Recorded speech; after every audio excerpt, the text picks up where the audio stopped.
نہیں کہہ سکتا کہ فلاں جو ہے وہ جنتی اور فلاں جو ہے وہ جہنمی، الا یہ کہ اللہ کے اذن سے نبی صلی اللہ علیہ وسلم جو بشارت کسی کے بارے میں دیں یا کوئی خبر ہمیں دیں، تو وہ اللہ تعالیٰ کے اپنے خاص اذن کے ساتھ جس چیز پہ وہ چاہتا ہے اپنے انبیاء کو مطلع کر دیتا ہے، اور جس چیز کا علم وہ دے دیتا ہے پھر وہ معلوم ہو جاتی، غیب نہیں رہتی۔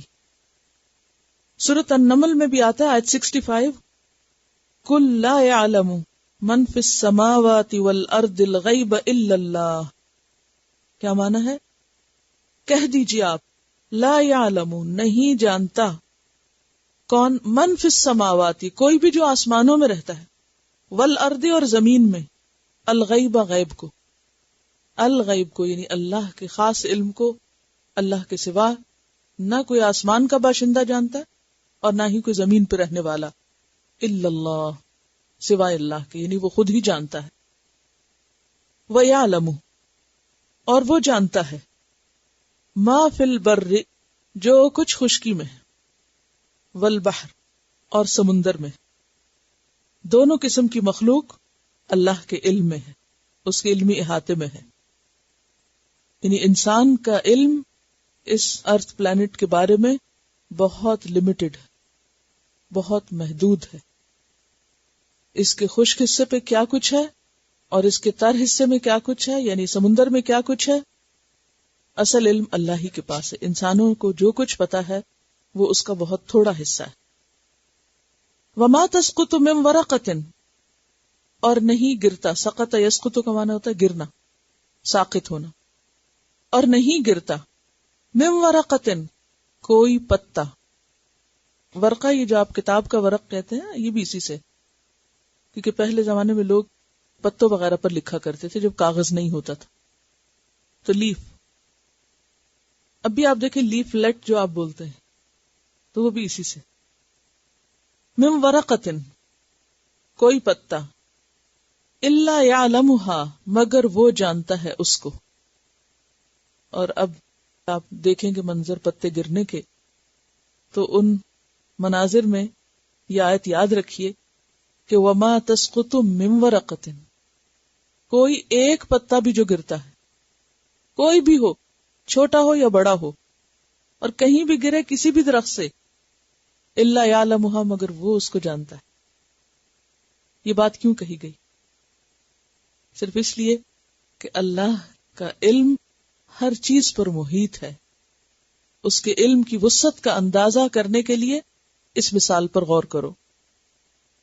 ولا حبۃ اور نہ کوئی دانا، دانا کس کو کہتے ہیں؟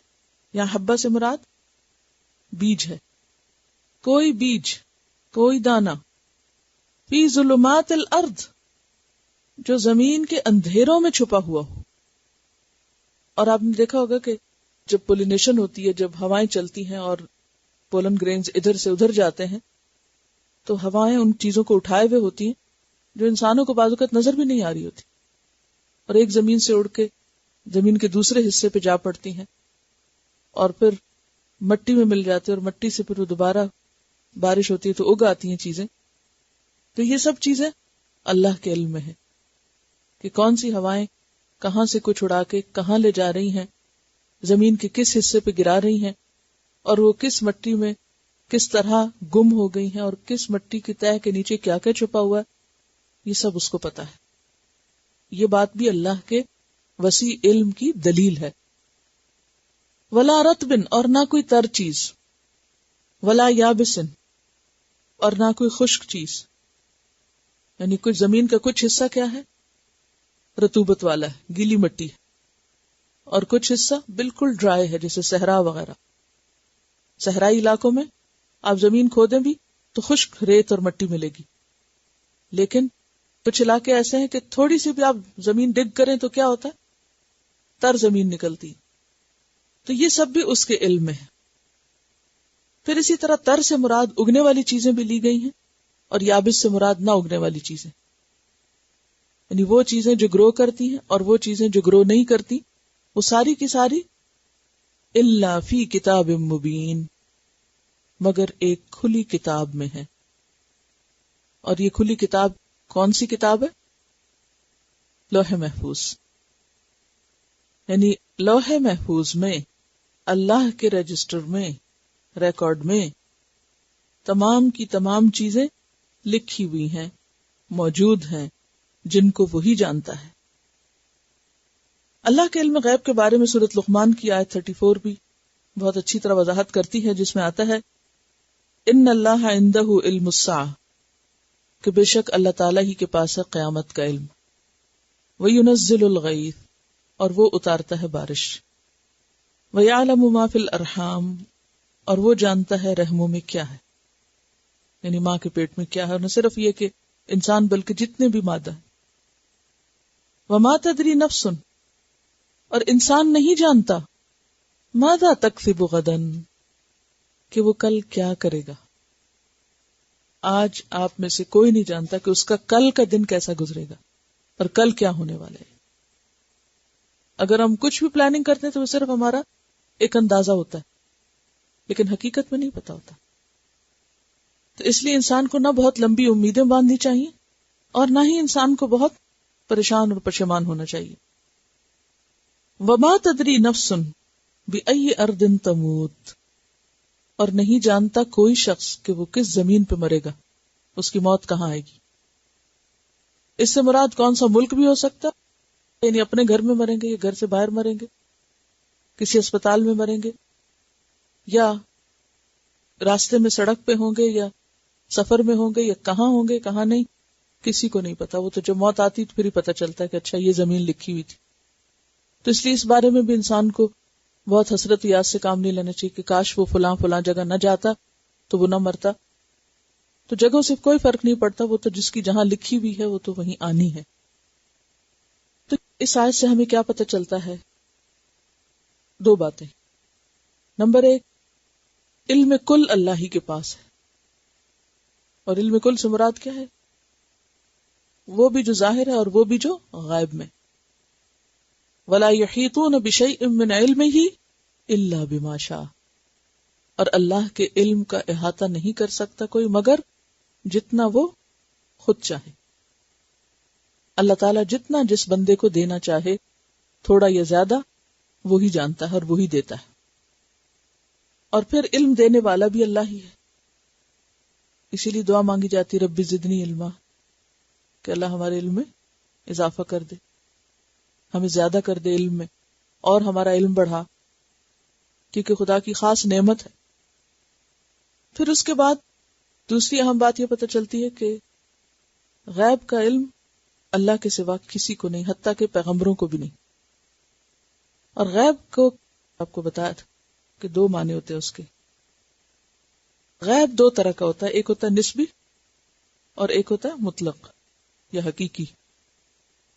نسبی جو آپ کی نسبت سے غائب ہے، یعنی آپ سے غائب ہے لیکن دوسرے سے نہیں، اور حقیقی سب سے ہی غائب ہے، کسی کے پاس بھی نہیں۔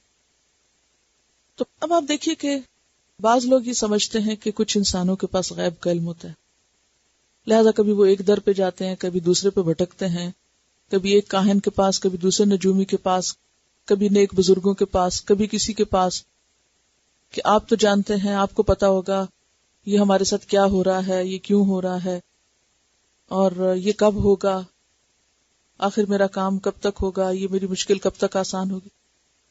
اس قسم کی ساری باتیں شرک میں شامل ہوتی ہیں، اور یہ تصور بھی غلط ہے کہ کوئی انسان ہمارے مسائل کا حل جانتا ہے اور وہ یہ جانتا ہے کہ جو کچھ ہماری بیماری یا کیفیت ہے اس کی کوئی غیبانہ خبر اس کو معلوم ہے۔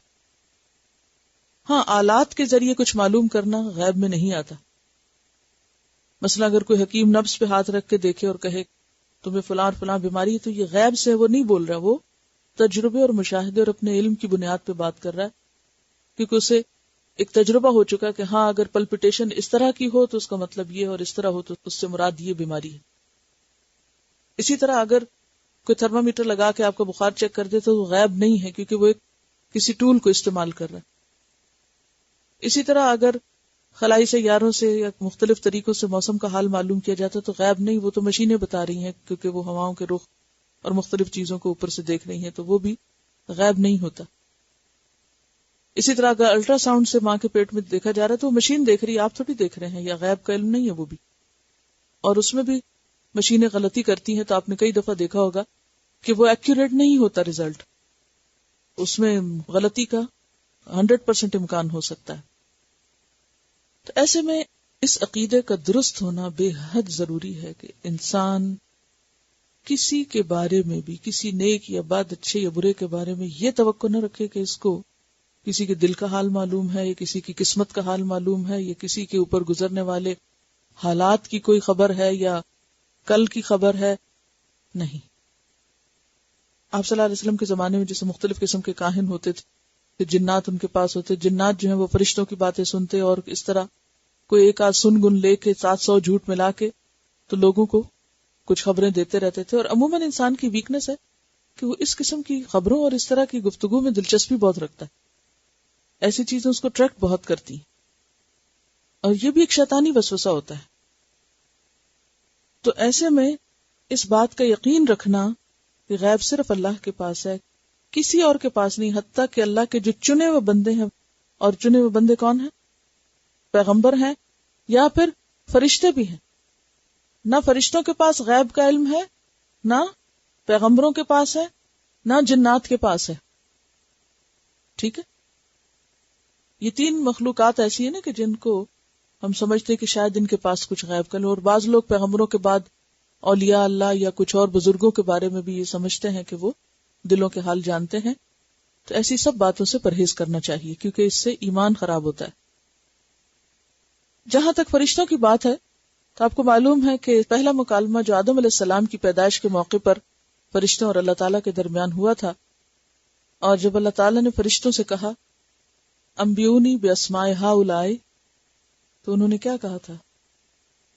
قالوا سبحانک لا علم لنا الا ما علمتنا، ہمارے پاس علم نہیں مگر وہی جو آپ نے ہمیں سکھا دیا.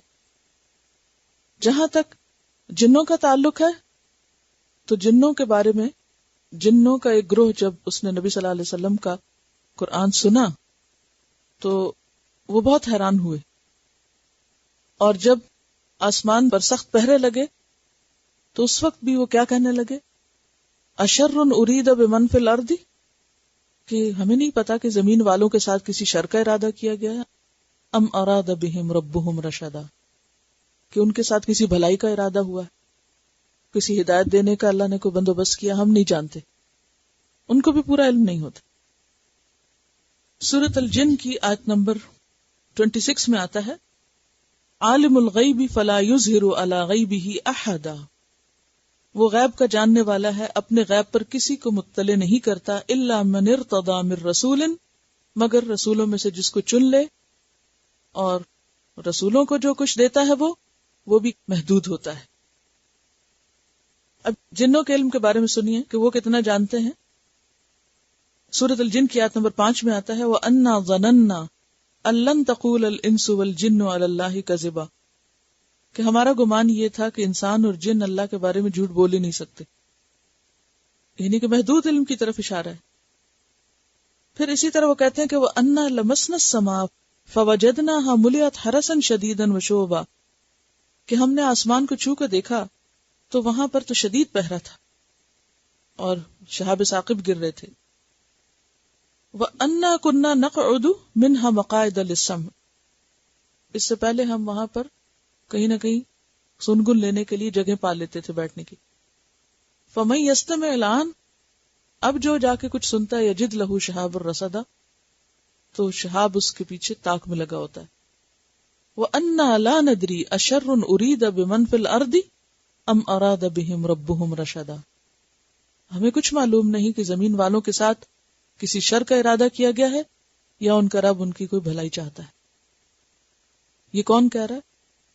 وَأَنَّا لَا نَدْرِي، ہم نہیں جانتے، جنوں کو بھی نہیں پتا.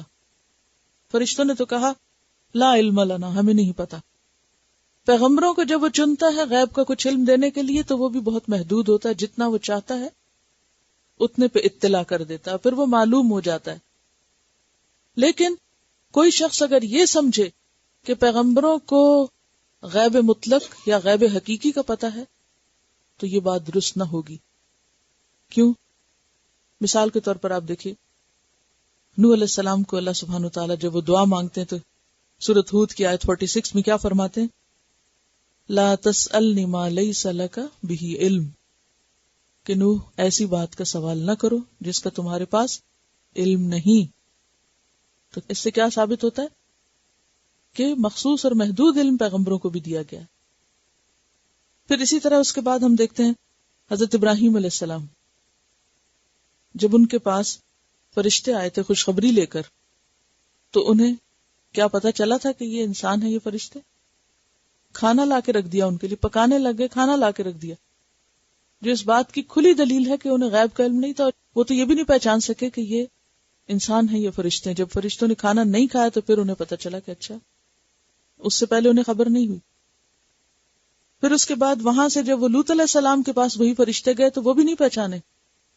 وہ انہیں دیکھ کے پریشان ہو گئے اور کہنے لگے کہ اب یہ تو میرے لیے ایک اور مشکل وقت آ گیا، اور قوم جو ہے وہ حملہ آور ہو جائے گی ان کے اوپر، تو کیا بنے گا؟ تو انہوں نے کہا انا رسول ربک، آپ فکر نہیں کریں، ہم تیرے رب کے بھیجے ہوئے فرشتے ہیں. پہلے تو وہ سمجھے ویسے ہی مہمان آئے، کوئی انسان آئے، لیکن پھر پتا چلا کہ یہ فرشتے ہیں. لن یصلوا الیک، وہ آپ تک نہیں پہنچ سکتے. پھر ہم دیکھتے ہیں یعقوب علیہ السلام، یوسف علیہ السلام کنعان کے کنویں میں تھے، قریب ہی تھے کہیں، کوئی پتہ نہیں چلا. بیٹوں نے آ کے جو کچھ بتایا اس پر صبر کر لیا، خبر نہیں. پھر کتنے سال یوسف علیہ السلام مصر پہنچ گئے، مصر میں رہے، اور وہاں پر کس کس مقام پہ پہنچے. اتنے سالوں کی کوئی خبر نہیں باپ کو، حالانکہ پیغمبر ہیں باپ. تو پیغمبروں کو بھی اللہ تعالیٰ ہر غیب پر مطلع نہیں کرتا. پھر سلیمان علیہ السلام، ان کے لیے ہوائیں بھی مسخر ہیں، جنات بھی مسخر ہیں، جن سے وہ جو چاہیں معلوم کروائیں، یعنی دنیا کی خبریں. لیکن ایک ہدہد آ کے بتاتا ہے کیا؟ جی وہ کہتا ہے احطت بما لم تحط بہ، میں وہ خبر لایا ہوں جس کی آپ کو نہیں پتا. حیرت نہیں ہوتی؟ یعنی ایک انسان جس کے پاس وسائل نہ ہو وہ تو اور بات ہے. ان کے لیے تو ہوا مسخر تھی، پرندوں کی فوجیں مسخر تھی، چیونٹیوں کی زبان جانتے تھے، جنات مسخر تھے، ہر کام ان سے لیتے تھے. لیکن یہ نہیں پتا کہ قوم سبا جو 1500 میل دور ہے، وہاں پر لوگ کس کی عبادت کرتے ہیں اور کیا کچھ ان کے عقائد ہیں اور کس حال میں رہتے ہیں. تو ہدہد نے جا کے جو کچھ دیکھا وہ خبر لایا اور کہنے لگا احطت بما لم تحط بہ وجئتک من سبأ بنبأ یقین، کہ میں تمہارے پاس قوم سبا کی یقینی خبر لے کر آیا ہوں. پھر اس کے بعد آپ دیکھیے رسول اللہ صلی اللہ علیہ وسلم کے بارے میں ایک آدھ بات میں نے آپ کو بتائی تھی کہ حضرت ابو ہریرہ آپ کے پاس سے اٹھ کے گئے تو آپ کو نہیں پتا چلا کہ کیوں گئے، واپس آئے تو خود پوچھا ابھی کیوں گئے تھے تم. اس کے بعد حضرت عائشہ پر جب الزام لگا تھا واقعہ افک، مہینے بھر کے لیے مدینہ کی فضا اتنی ٹینس رہی، آپ صلی اللہ علیہ وسلم انتہائی بے چین تھے. حضرت ابوبکر صدیق، سارے ماحول کے اندر ایک بے حد پریشانی کی بات رہی، لیکن آپ کو نہیں پتا تھا. حتیٰ کہ اللہ سبحانہ وتعالیٰ نے آسمان سے وحی اتاری اور حضرت عائشہ رضی اللہ تعالیٰ عنہ کی برات نازل ہوئی. سورۃ النور آیت 26 میں آتا ہے اولئک مبرؤون مما یقولون، کہ یہ بری ہیں اس سے جو لوگ کہہ رہے ہیں. یہ سب باتیں کیا بتاتی؟ غیب کا علم صرف اللہ کے پاس ہے. خواہ پیغمبر ہوں، خواہ نیک لوگ ہوں، ولی ہوں، ان سب کو اللہ تعالیٰ جو چاہتا ہے دیتا ہے. اور ایک اور بات یاد رکھیے، جو انہیں ملا وہ سارے کا سارا پہنچا گئے. یہ بھی یاد رکھیے، دے گئے ہیں، کچھ بھی نہیں چھپایا انہوں نے. وہ جو بات ہو رہی تھی نا کہ لوگ اس لیے آپ صلی اللہ علیہ وسلم کے پاس آپ کی قبر پہ جاتے ہیں کہ وہاں سے کچھ دیں، کیونکہ آپ تقسیم کرتے ہیں. جو کچھ آپ کو تقسیم کرنا تھا وہ کر چکے ہیں، وہ دے چکے ہیں. یا ایھا الرسول بلغ ما انزل الیک من ربک، کہ اے رسول صلی اللہ علیہ وسلم پہنچا دیجئے جو آپ کے پاس آیا آپ کے رب کی طرف سے. وَإِن لَّمْ تَفْعَلْ فَمَا بَلَّغْتَ رِسَالَتَهُ، اگر آپ نے ایسا نہ کیا تو آپ نے اپنے رب کا پیغام پہنچایا ہی نہیں. تو اس سے کیا پتا چلتا ہے؟ اور پھر حجۃ الوداع کے موقع پر کیا کہا تھا؟ اللہم اشہد، 3 دفعہ کہا یا رب گواہ رہنا. جو کچھ تو نے مجھے دیا میں نے لوگوں کو پہنچا دیا، کچھ بھی نہیں باقی چھوڑا. ٹھیک ہے، تو یہ سارے دلائل اس بات کا ثبوت ہیں اصل علم اللہ ہی کے پاس ہے اور باقی سب اس کی مخلوق ہے. اور سب کے لیے کیا حکم ہے کہ وہ علم میں اضافے کی دعا مانگے، مزید طلب کرے. رب زدنی علما، یہ کس کو کہا گیا؟ نبی صلی اللہ علیہ وسلم کو. وقل رب زدنی علما، آپ کہتے رہیے کہ اے میرے رب مجھے علم میں زیادہ کر دے، علم میں آگے بڑھا دے.